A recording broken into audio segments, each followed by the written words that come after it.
नमस्कार शेतकरी मित्रांनो, आज अचानक तुमच्याशी संवाद साधण्याचं कारण की आपण दिनांक 6/1/2025 रोजी शेतकऱ्याच्या विविध मागण्यांसाठी जसे की सोयाबीन कापसाला भाव असेल, गेल्या वर्षीची पीक विम्याची रक्कम असेल, ऑक्टोबर 2024ला जे अतिवृष्टी झाली 19 ऑक्टोबरला त्याची अतिवृष्टीची मदत असेल, या विविध मागण्यांसाठी आपण शोले स्टाईल आंदोलनाचा इशारा दिला होता।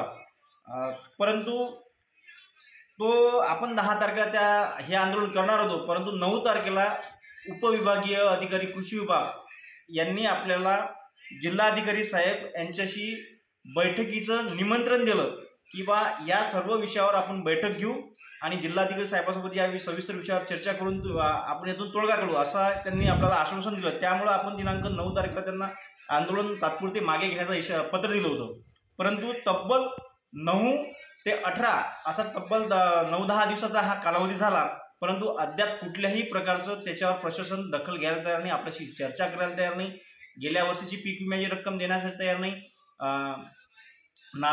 नाफेडवरील जो ग्रेडर आहे त्यांच्यावर कारवाई करण्यासाठी तयार नाही।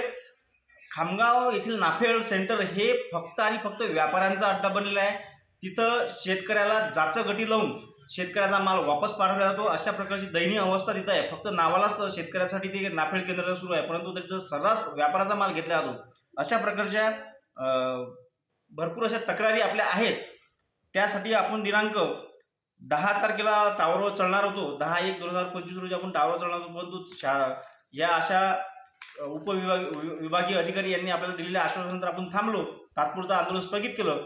परंतु एवढे दिवस होऊन जर आपल्या मागण्यांची कोणी जर दखल घेत नसेल तर आता आंदोलन करणे बंधनकारकच आहे। आता आपल्याला आंदोलन करावंच लागेल। त्यासाठी मी दिनांक 23 तारखेला 23/1/2025 रोजी पळशी येथील टावरवर शेकडो शेतकऱ्यांसह आपण चढणार आहोत।